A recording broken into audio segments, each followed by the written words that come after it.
প্রিয় ভিউয়ার্স, আসসালামু আলাইকুম। আজকে আমি আপনাদের যে টপিকস নিয়ে সামনে হাজির হয়েছি সেটি অবশ্যই গার্মেন্টস রিলেটেড।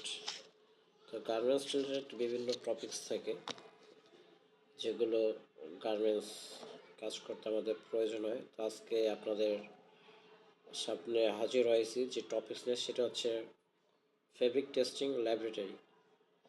তো ল্যাবরেটরিতে বিভিন্ন রকম ফেব্রিক টেস্ট করার মানে কী কী টেস্ট হয়, একটা ফেব্রিকে কী কী টেস্ট হয় তার হচ্ছে বিশ্লেষণ।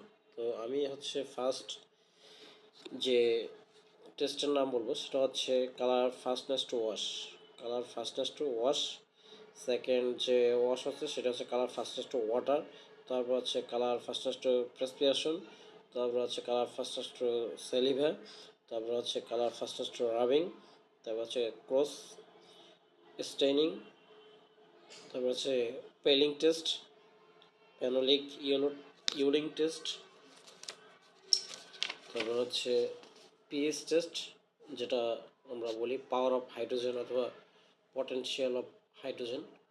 তারপর হচ্ছে bursting test, 5 time wash, DS test বা ডাইমেনশনাল স্টেবিলিটি। তারপর হচ্ছে fabric spirality measurement, sublimation test, stretch and recovery test, colour fastest to light, colour fastest to chlorinated water. তারপর হচ্ছে ফ্লাপ টেস্ট। মূলত আজকে আমি যে টেস্টগুলো বলেছি সেটা হচ্ছে 18টি। তো সংক্ষেপে আমি একটু বলে দিচ্ছি। কালার ফাস্ট প্রথম যে টেস্ট হচ্ছে সেটা হচ্ছে colour fastest two wash. Colour fastest two wash বলতে যে ফেব্রিক ওয়াশ করার পর তার কালার কতটা ঠিক থাকে তা জানার জন্য কালার ফাস্টেস্ট টু ওয়াশ করার প্রয়োজন হয়। তারপর হচ্ছে colour fastest to water. Drying বা প্রিন্ট ফ্যাব্রিকের কালার পানিতে ঠিক থাকে কি না তার জন্য এই colour fastest to water test করা হয়।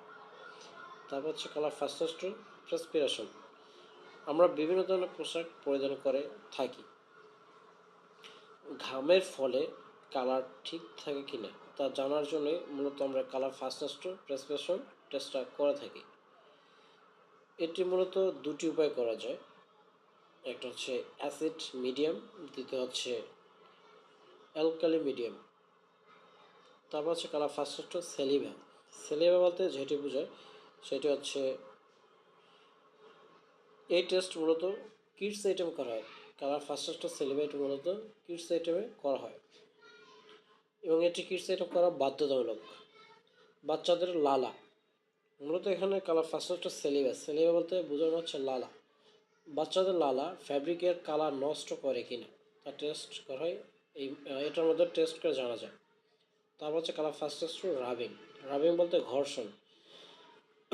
ঘর্ষণের ফলে কোনো ফ্যাব্রিক কালার উঠে যায় কিনা তা জানার জন্য colour fastest to rubbing test করা হয়। এটি মূলত দুটি উপায় করা যায়। একটা হচ্ছে ওয়েট প্রসেসিং, দ্বিতীয় হচ্ছে ড্রাই প্রসেসিং, মানে শুকনো অবস্থায় কালার ফাস্টেস্ট টু রাবিং, দ্বিতীয় হচ্ছে dry colour fastest to rubbing. এখন হচ্ছে ক্রস স্টেনিং টেস্ট। বিভিন্ন কালারের ফ্যাব্রিক একসাথে আমরা মূলত ওয়াশ করি। তো সেক্ষেত্রে হচ্ছে যে যেটা লাইট কালার বডিতে হচ্ছে অন্য রং ধরে কিনা, মূলত যেমন রেড এবং হচ্ছে হোয়াইট কালার একসাথে ওয়াশ করার হচ্ছে রেড কালার যে রং সেটি মূলত হোয়াইট কালার আসে কিনা এটি বোঝার জন্য হচ্ছে এই ক্রস স্টেনিং টেস্ট করতে হয়। তবে হচ্ছে পিলিং টেস্ট।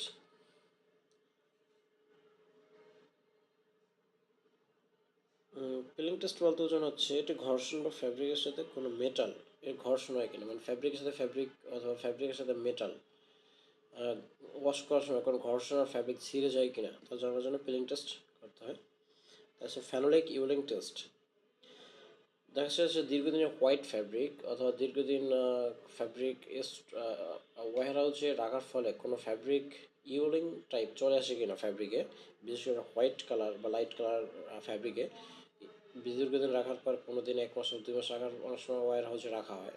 রাখার ফলে সেটা মানে ইউলিস কালার চলে আসে কিনা, তো এটার মাধ্যমে মূলত এই টেস্টের মাধ্যমে সেটা জানা যায়। তারপর হচ্ছে পিএইচ টেস্ট অর্থাৎ পাওয়ার অফ হাইড্রোজেন। মূলত ফ্যাব্রিকে কোনো প্রবলেম থাকে সেটা প্রি ট্রিটমেন্ট করার জন্য এই পিএইচ ব্যবহার করা হয়।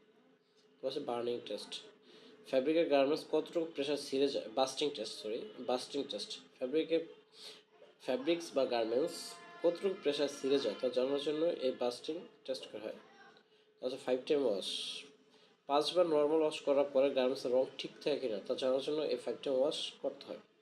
তা হচ্ছে ডিএস টেস্ট অথবা dimensional standard test, fabric wash করার পূর্বে নির্দিষ্ট একটি মেজারমেন্ট করা হয়, আর ওয়াশ করার পর তা কী পরিমাণ সিঙ্কেজ এবং প্রসারিত হয় তা জানার জন্যই এই ডিএস টেস্ট অথবা ডাইমেনশনাল স্টেবিলিটি টেস্ট করা থাকে।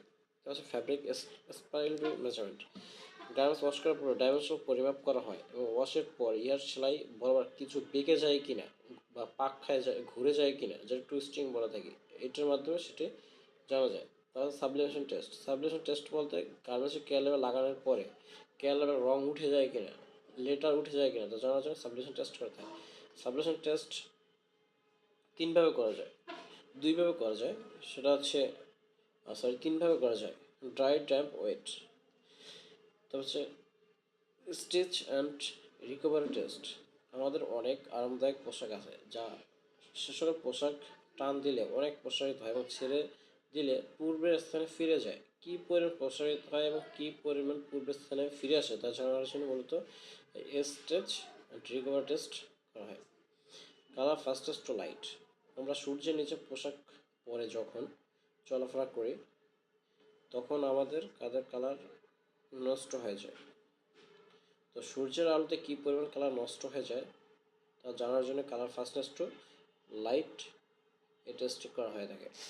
তা হচ্ছে কালার ফাস্টনেস টু ক্লোরিনেটেড ওয়াটার, আমরা সুইমিং পুলে বিভিন্ন ধরনের পোশাক পরে গোসল করে থাকি। সুইমিং পুলের পানি যাতে নষ্ট না হয় সেজন্য ক্লোরাইন ব্যবহার করা হয়ে থাকে। পরিধানকৃত পোশাক ক্লোরাইন সংযুক্ত পানির সংস্পর্শে আসে আমাদের শরীর পোশাকগুলোর কালার বা শেড পরিবর্তন হয়ে যায়। তাই কী পরিমাণ কালার বা শেড পরিবর্তন হয় তা জানার জন্যই মূলত এই টেস্টটি করা হয়ে থাকে।